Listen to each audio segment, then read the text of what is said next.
Welcome back. Former Eskom Company Secretary Suzanne Daniels is giving evidence at the state capture inquiry today. She was dismissed from the utility after his disciplinary hearing found her complicit in unlawful activities. Daniels is regarded as a whistleblower for her submissions to Parliament, but a disciplinary hearing found her complicit in unlawful events at Eskom. To tell us more about what's unfolded today, I'm joined by reporter Manqoba Mchunu, who's been tracking this story for us. Manqoba, thank you so much for coming through. What did she say about that controversial email?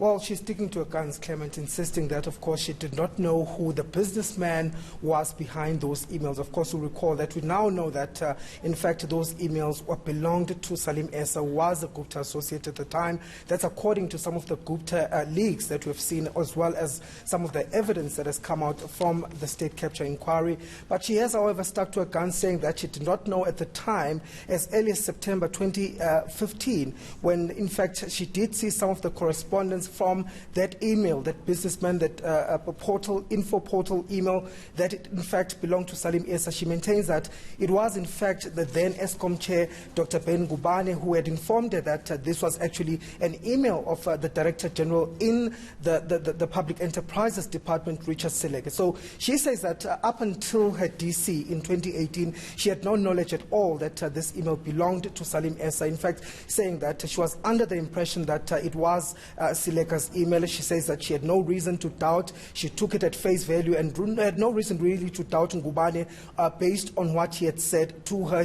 She also contradicted his evidence at the State Capture Commission with regards to the fact that he claimed that it was in fact Suzanne Daniels who had informed him that the email belonged to Seleke. But in fact, Suzanne Daniels going further to say that, she saw nothing sinister at the time with the chairperson, and that's the reason why she then believed what he had said to her. Let's take a listen to some of that interaction, Clement.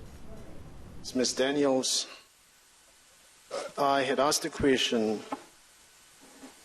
whether you knew who businessman was at the time of the exchange of these emails.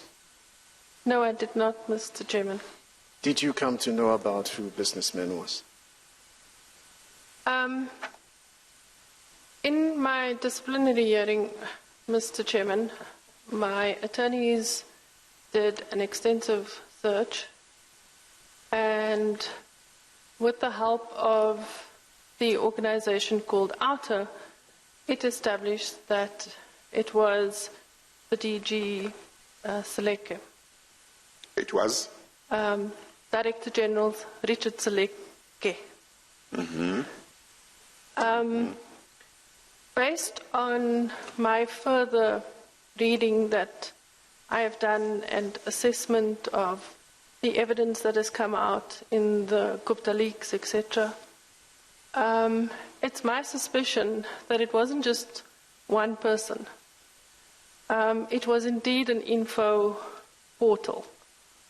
But I do suspect that one of the administrators of that email box was Salim Essa. Another contentious issue, Manqoba, is her meeting with Salim Essa. What did she say about that?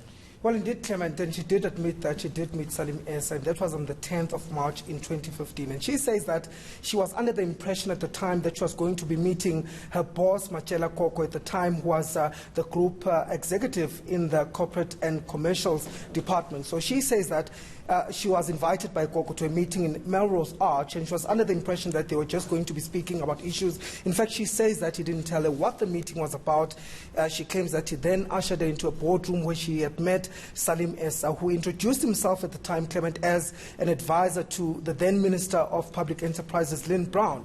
But she says that this is where Salim Essa then revealed that they'd actually wanted to suspend 4 officials from Eskom, which include Machela Koko, which she says it took her by surprise because Machela Koko was in the room himself. But she says that her involvement in that, in fact, she downplayed her involvement, saying that she only told them that they had to find good reasons to suspend people. And she says she left that meeting quite baffled at what had happened, and in fact had questioned Machela Koko why it is that he was going to be suspended. But he says that the answer that she got from him was that this was what was going to happen at Eskom. But of course, the chair did raise questions and the evidence lead on her involvement and why it is that she was was trusted so much to be part of those meetings. If not at all, she was also part of that clique that was associated with the Guptas. Let's take a listen to what she had to say in response to this. What boggles the mind is, how is it that they would call you to such a meeting to discuss such sensitive issues? Call you and not anybody else? Did they trust you?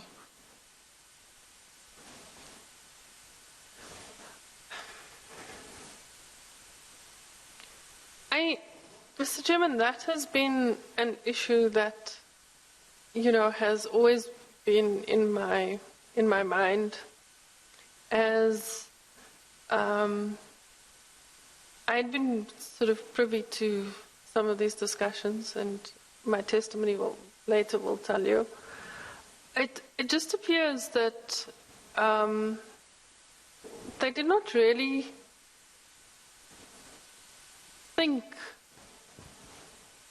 that people would speak out. And Manqoba, she's not done. She continues her testimony. Well, she's expected to continue her testimony, and I think right now she's dealing with political interference within Eskom. And also, this is not the last of her testimony. I know that after this, she's still going to come back to the Commission.